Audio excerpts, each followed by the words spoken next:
बिस्मिल्लाहिर्रहमानिर्रहीम। Vector analysis के सिलसिला जो हमारा चल रहा है उसमें वेक्टर एनालिसिस बीएससी लेवल के वेक्टर एनालिसिस का ये टॉपिक चल रहा है हमारा। इसमें पास्ट पेपर जो है उसे सॉल्व करना जो है वो हमने शुरू किया है। तो 2021 में पंजाब यूनिवर्सिटी में जो क्वेश्चन दो आए उनको अभी देखेंगे। उसमें पहला क्वेश्चन आज हम करते हैं।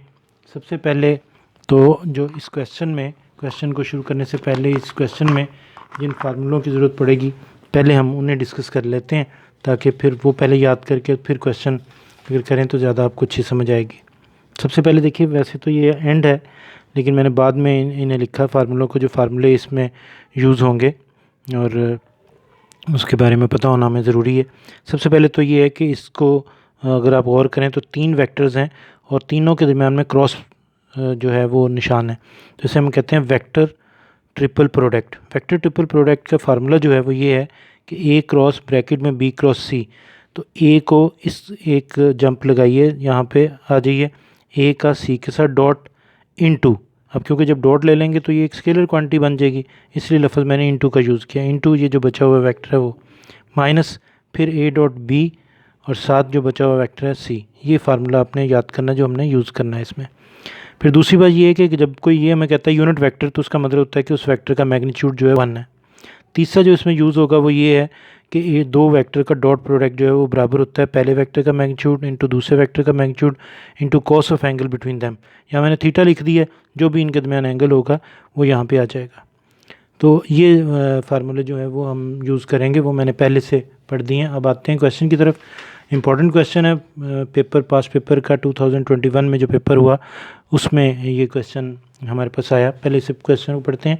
If A B C are 3 unit vectors. जो ही उसने कहा ये 3 यूनिट वेक्टर हैं, फ़ौरन ज़हन में आया कि रास्ते में जब इनकी मैग्नीट्यूड की ज़रूरत पड़ेगी तो इनका मैग्नीट्यूड जो है वो किसके इक्वल होगा, 1 के। अब वो इस पर कंडीशन दे रहा है सच दैट, कहता है ए का क्रॉस लिया जाए बी क्रॉस सी के साथ, तो उसका आंसर वही है जो कि half of B vector unit vector. ये जो कैप है ये यूनिट वेक्टर के लिए यूज़ करते हैं। अगर वेक्टर का निशान भी डाल दें तब भी एक दफ़ा क्वेश्चन इस तरह ये पेपर में आया था कि उसने यहाँ पे ये कहा कि A B C unit vectors हैं और कैप की बजाय उसने यहाँ पे वेक्टर का निशान डाल दिया। मतलब ये था कि जब रास्ते में इनके मैग्नीट्यूड की ज़रूरत पड़ेगी तो वो जो है वो आपने 1 के बराबर लेना है। अब आ जाते हैं जनाब, क्वेश्चन की रिक्वायरमेंट क्या है। Find the angles which A makes with B and C. A जो है वो बी के साथ जो एंगल बना रहा है वो निकाल के दीजिए, और ए जो है सी के साथ जो एंगल बना रहा है वो निकाल के दीजिए। और साथ ही उसने एक्स्ट्रा है हमारे लिए, वैसे स्टूडेंट के लिए एक्स्ट्रा है लेकिन फिर भी उसने ये दिया हुआ है कि बी और सी जो हैं वो नॉन पैरेलल हैं। अब इसको हमने यूज़ कहीं नहीं करना, बस ये इसलिए उसने बताया कि अगर ये पैरेलल होते तो फिर ए का बी के साथ और ए का सी के साथ जो एंगल है वो सेम आ जाता, इसलिए वो बता रहा है यहाँ पे हमें समझा रहा है कि दोनों के एंगल जो हैं वो डिफरेंट आने चाहिए। खैर, अब दोबारा से क्वेश्चन की रिक्वायरमेंट को पढ़ते हैं। फाइंड द एंगल विच ए, जो वेक्टर ए है जो कि उसने कहा हुआ है कि तीनों वेक्टर रास्ते में जब यूज़ करें तो ये यूनिट वेक्टर हैं। ये जो वेक्टर ए है और वेक्टर बी और सी जो हैं ये तीनों यूनिट वेक्टर्स हैं। ए का बी के साथ और ए का सी के साथ एंगल जो है वो मालूम करना है। मैंने जो इसमें तरीकाकार अपनाया वो ये कि सबसे पहले मैंने सपोज कर लिया कि theta is the angle between A and B and phi is the angle between A and C. यहाँ पे कुछ भी रख सकते हैं, एक्स वाई जेड कुछ भी, मैंने थीटा और फाई यूज़ किए हैं। अब ए का बी के साथ और ए का सी के साथ एंगल मैंने सपोज कर लिया। जब भी रास्ते में ए का बी के साथ एंगल की ज़रूरत पड़ेगी और ए और सी के दरमियान एंगल की ज़रूरत पड़ेगी तो उस वक्त हम ये वाले एंगल जो है यूज़ करेंगे। अब आ जाते हैं जनाब गिवन। उसके लिए मैं लफ्ज़ यूज़ करता हूँ एज़, मीन होता है कि ये गिवन है। गिवन में जो यहाँ से देख कर मैंने ये आपके सामने लिखा है। अब जो फार्मूला अभी हमने पढ़ा था कि वेक्टर ट्रिपल प्रोडक्ट का फार्मूला क्या होता है, ए का क्रॉस किसके साथ, बी क्रॉस सी के साथ। ये ब्रैकेट बहुत ज़रूरी है कि ब्रैकेट कहाँ पर है, तो ये ब्रैकेट को देखते हुए अब इस पर फार्मूला लगाया। इसका क्या तरीका मैंने बताया था, ए का डॉट लेना है किसके साथ, पहले वाले के साथ नहीं दूसरे वाले के साथ। ए का डॉट सी के साथ और बचा हुआ वेक्टर साथ वैसे ही माइनस, हमेशा माइनस दरमियान में। ए का डॉट बी के साथ और बचा हुआ वेक्टर सी जो है साथ वैसे ही। ये जो चीज़ है वैसे ही चल रही है। अब बी कैप और सी कैप तो वैसे ही मैंने लिख ली है। अब A dot C dot product का फार्मूला भी हमने पढ़ा था। पहले वेक्टर का मैग्नीट्यूड वो अलग बात है कि इसका मैग्नीट्यूड जो है 1 है। अभी अगले स्टेप में मैं यहाँ पे 1 लिखूँगा। दूसरे वेक्टर का magnitude into cos of angle between them. अब ए और सी के दरमियान क्या एंगल सपोज किया हुआ है, फाई, वो मैंने इसलिए लिख दिया यहाँ पर। अब ए डॉट बी वही फार्मूला, पहले वेक्टर का मैग्नीट्यूड, दूसरे वेक्टर का magnitude, cos of angle between them, इन दोनों के दरमियान एंगल क्या लेट किया हुआ, थीटा, तो मैंने थीटा लिख दिया। यहाँ पर मैंने डैश डाल दी कि ये चीज़ यहाँ पर वैसी चल रही है। अब नेक्स्ट स्टेप पे चलते हैं।